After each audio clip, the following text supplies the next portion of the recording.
ಪ್ರತಿದಿನ ತರ ಇವತ್ತು ಕೂಡ ಒಂದ್ ಕಪ್ ಕಾಫಿ ಇಟ್ಕೊಂಡು ಒಂದ್ ಮೂಲೆಯಲ್ಲಿ ಕುತ್ಕೊಂಡಿದ್ದೆ. ಆದ್ರೆ ಮಾತಾಡೋದಕ್ಕೆ ಯಾರು ಇರ್ಲಿಲ್ಲ. Hello everyone, welcome back to our mini vlog. So ಇವತ್ ಈವ್ನಿಂಗ್ ಕೂಡ ಅದೇ ರೀತಿ ಒಂದ್ ಕಪ್ ಕಾಫಿ ಇಟ್ಕೊಂಡು ಕುಡಿತಾ ಇದ್ದೆ.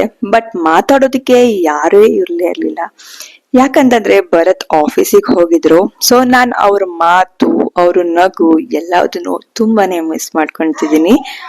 ನನ್ಗೆ ಪ್ರತಿದಿನ ಈವ್ನಿಂಗ್ ಬಂದ್ರೆ ಸಾಕು. ಸೊ ಹೋಲ್ ಡೇ ಆಗಿದ್ದನ್ನ ಅವ್ರ ಜೊತೆ ಡಿಸ್ಕಸ್ ಮಾಡ್ತಾ ಇದ್ದೆ. ಸೊ ಅದನ್ನೆಲ್ಲ ಮಿಸ್ ಮಾಡ್ಕೊಂತಾ ಇದ್ದೀನಿ ಇವತ್ತು. ಸೊ ಅದಾದ್ಮೇಲೆ ಇನ್ನೇನ್ ಮಾಡಕ್ಕಾಗತ್ತೆ, ಬೇಜಾರ್ ಮಾಡ್ಕೊಂಡ್ರೆ ಕೆಲ್ಸ ಆಗಲ್ಲ ಅಂತ ಫ್ರಿಡ್ಜ್ ನ ಕ್ಲೀನ್ ಮಾಡ್ಬೇಕಿತ್ತು. ಸುಮಾರು ದಿನದಿಂದ ಇದನ್ನ ಕ್ಲೀನ್ ಮಾಡ್ಬೇಕು ಅಂತ ಫೈನಲಿ ಇವತ್ತು ಆ ಕೆಲ್ಸನ ಮಾಡ್ಕೊಂತಿದೀನಿ. ಮಾರ್ನಿಂಗ್ ತರಕಾರಿ ಎಲ್ಲ ತಗೊಂಡ್ ಬಂದಿದೆ. ಸೊ ಅದನ್ನೆಲ್ಲ ನೀಟಾಗಿ ವಾಶ್ ಮಾಡಿ ಎತ್ತಿಟ್ಟಿದೆ.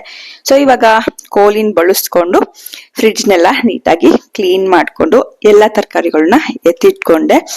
ನನ್ ಕೆಲ್ಸ ಎಲ್ಲ ಮುಗಿಸ್ಕೊಳ್ಳೋ ಅಷ್ಟಿಗೆ ಧೃತಿ ಕೂಡ ಹೋಮ್ವರ್ಕ್ ಮುಗಿಸಿದ್ಲು. ಸೊ ಹಾಗಾಗಿ ನಾನು ಅವಳು ಇಬ್ರು ಕೂಡ ಸ್ವಲ್ಪ ಹೊತ್ತು ಆಟ ಆಡಿದ್ವಿ. ಇಬ್ರು ಕೂಡ ಟೈಮ್ ಸ್ಪೆಂಡ್ ಮಾಡಿದ್ವಿ. ಆ ಟೈಮಲ್ಲೂ ಕೂಡ ಭರತ್ ಇದ್ದಿದ್ರೆ ಎಷ್ಟ್ ಚೆನ್ನಾಗಿರೋದು ಅಲ್ವಾ ಅಂತ ಅನ್ನಿಸ್ತಾ ಇತ್ತು.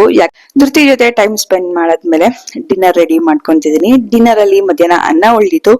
ಅದಕ್ಕೆ ದಾಲ್ ಫ್ರೈ ಮತ್ತೆ ಬೆಂಡಿ ಫ್ರೈನ ಮಾಡ್ತಾ ಇದೀನಿ. ಸೊ ದಾಲ್ ಅಂದ್ರೆ ಭರತ್ಗೆ ತುಂಬಾನೇ ಇಷ್ಟ. ಸೊ ಅವ್ರಿಗೆ ಇಷ್ಟ ಆಗಿರೋ ರೆಸಿಪಿನ ನಾನ್ ಮಾಡೋದಕ್ಕೆ ನನ್ಗೆ ತುಂಬಾನೇ ಇಷ್ಟ ಆಗುತ್ತೆ. ಯಾಕಂತಂದ್ರೆ ಅದನ್ನ ಅವ್ರು ಟೇಸ್ಟ್ ಮಾಡಿ ಅವ್ರ ಮುಖದಲ್ಲಿ ಬರುವಂತಹ ಸ್ಮೈಲ್ ಇದೆಯಲ್ಲ, ಅದಕ್ಕೆ ಯಾವುದೇ ರೀತಿಯಾದ ಬೆಲೆ ಕಟ್ಟೋದಿಕ್ಕೆ ಆಗೋದಿಲ್ಲ.